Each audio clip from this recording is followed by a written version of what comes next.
ओम शांति। आज 1 अगस्त 2024 का मुरली चिंतन है। आज मीठे बाप दादाजी ने हम बच्चों को कहा कि मीठे बच्चों, अब आपको घर जाना है और घर जाने के लिए क्या आवश्यक है? पवित्रता। पवित्रता के बिना, पवित्र बने बिना घर वापस कोई नहीं जा सकता, क्योंकि वो पवित्र आत्माओं की दुनिया है। हम आत्माएं हैं ही पवित्र, जो इस दुनिया में आए, पाठ बजाया, पाठ बजाते बजाते अपवित्र बन गए। फिर बाबा आते हैं और हम सब बच्चों को क्या कहते हैं कि बच्चे अपने को आत्मा समझ मुझ बाप को याद करो। तो क्या होगा? जन्मों जन्मों के जो पाप हुए, विकर्म हुए, वो सब भस्म हो जाएंगे और हम क्या बन जाएंगे? पवित्र बन जाएंगे। और पवित्र बनकर फिर हम घर जाएंगे। इसलिए बाबा कहते हैं, घड़ी घड़ी मुझे याद करो।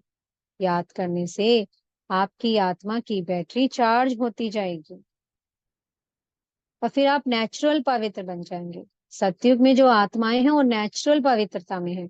यहाँ पर संगम युग पर बाबा हमें पवित्रता धारण कराते हैं। पहले हम तन की पवित्रता धारण करते हैं, फिर बाबा हमें मन की पवित्रता धारण कराते हैं कि मन में हमारे प्रति, हमारे मन में सबके लिए शुभ संकल्प हो। हम सबको दुआएं दें, सबको शुभ भावनाएं दें। कोई चाहे हमारा अपकार करे, चाहे कोई हमारी निंदा करे, चाहे कोई स्तुति करे, हमारे पर किसी बात का कोई प्रभाव ना हो। हम इन सब बातों से परे हो जाएं। तो हम पवित्रता धारण करते हैं संगम युग पर। बाबा हमें कराते हैं और फिर हम सत्युग में जब हम आते हैं तो हम उसमें नेचुरल पवित्र रहते हैं। हम सुखधाम में, शांति धाम में पवित्र बनकर ही रहते हैं। अब बाबा ने कहा कि बच्चों, अब तुमको घर जाना है। तो बाबा ने हमें बच्चों को घर ले जाने के लिए कौन सी बात सिखलाई?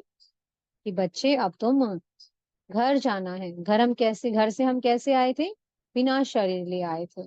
हम आत्माएं अशरीरी आई थी।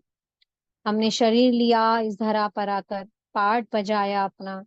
हर आत्मा ने अपने अपने जन्मों के अनुसार पाठ बजाया। किसी ने कितने जन्म लिए, किसने कितने जन्म लिए, और अब अंत का ये जन्म है। अब सबका ये अंतिम शरीर है। बाबा कहते हैं अब इस शरीर के भान को छोड़ते जाओ, क्योंकि अब तुमको वापस घर जाना है। जैसे आए थे वैसे ही जाना है। ऐश शरीरी आए थे और अब ऐश शरीरी बनकर ही जाना है। इसलिए इस दुनिया से जीते जी मर जाओ, क्योंकि ऊपर जाना माना, अब घर जाना है माना, इस पुरानी दुनिया से, इस पुरानी देह से ममत्व निकाल दो। अब हमें घर जाना है। बस हमारे मन बुद्धि में यही फुरना लगा रहे कि अब हमें घर जाना है। हम आत्माएं ऊपर से आई हैं। हमने अपना पाठ बजाया। हम तो वास्तव में परमधाम के रहने वाले हैं। ऐसा ऐसा हमारी बुद्धि में सिमरन चलते रहना चाहिए। बाबा कहते हैं मैं तुम्हें कोई तकलीफ नहीं देता हूँ। सिर्फ बाबा क्या कहते हैं? अपने को आत्मा समझ मुझ परमात्मा को याद करो। जितना जितना हम स्वयं को आत्मा समझते हैं और सर्व को आत्मिक दृष्टि से देखते हैं, उतना हमारा उसमें स्वयं का भी कल्याण है और सर्व का भी कल्याण होता है। क्योंकि हम जो आत्माएं आत्मिक स्थिति में योग के द्वारा परमधाम में जाकर बाबा से जो गुण लेते हैं, जो शक्तियां लेते हैं, जब हम किसी को आत्मिक दृष्टि से देखते हैं तो वो आत्माएं उन वाइब्रेशंस को रिसीव करती हैं। उनकी आत्मा भी चार्ज होती है। उनकी आत्मा में गुण शक्तियां जागृत होने लगती हैं। तो इसलिए बाबा कहते हैं कि आत्मा को, अपने को बार बार आत्मा समझो। बाबा कहते हैं ये नॉलेज तुमको सिर्फ अभी मिली है, फिर आगे कभी नहीं मिलेगी। फिर तुम नेचुरल शांति में चले जाओगे। अब हमें शांति में बैठने का अभ्यास करना है। जब भी समय मिले बैठो एकांत में और परम धाम में टिक जाओ, बिंदु बन बिंदु परमात्मा के संग। तो शांति में बैठने का अभ्यास करना है, फिर हम नेचुरल शांति में चले जाएंगे। शांति धाम जो नेचुरल शांति है, वो हमारा घर है। बाबा कहते हैं सब बहुत सहज है, सब कुछ सहज है, कुछ भी मुश्किल नहीं है। उसमें बाबा कहते हैं आपको कुछ मूंझना नहीं है। सिर्फ अपने को आत्मा समझना है। बुद्धि को बार बार याद दिलाना है कि मैं आत्मा परमधाम से आई हूँ, अब मुझे फिर से अपने घर जाना है।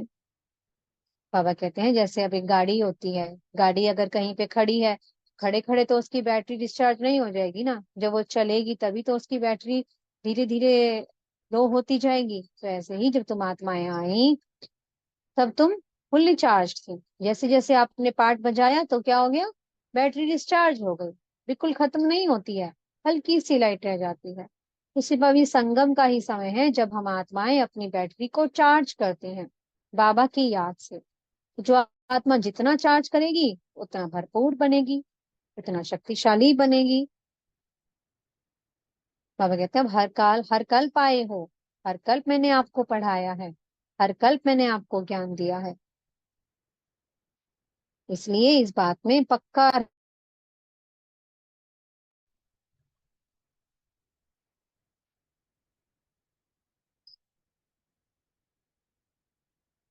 बाबा ने एक बात और समझाई, जैसे बाबा ने कहा कि बच्चे होते हैं, किसी बच्चे का फादर प्रिंसिपल है तो कहेगा ये हमारा कॉलेज है, ये हमारी यूनिवर्सिटी है, यहाँ पर वहाँ। तो बाबा कहते हैं ऐसे ही तुम्हारा ये जो रूहानी कॉलेज है, ये रूहानी यूनिवर्सिटी है, तुम भी बड़े फक्र से कहो कि हमारे मम्मा बाबा का कॉलेज है, क्योंकि मम्मा बाबा पढ़ाते हैं ना यहाँ पर।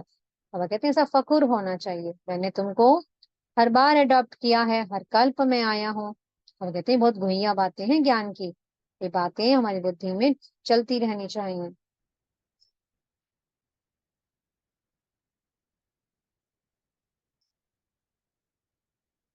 और बाबा ने कहा जैसा लक्ष्य है वैसे हमारे शुभ बोल हो। हमारा लक्ष्य क्या है, लक्ष्मी नारायण बनना। तो लक्ष्मी नारायण कैसे बने, जब आत्मा ने परमात्मा की याद से उस राजयोग की पढ़ाई को बहुत अच्छे से धारण किया, स्वयं ने उन दैवीय गुणों को धारण किया। तो बाबा कहते हैं इसे अपने लक्ष्य को सदा बुद्धि में रखना है, ऐसा पुरुषार्थ करना है, सबको सुख देना है, डबल ताजधारी बनने की मेहनत करनी है। और मेहनत क्या है,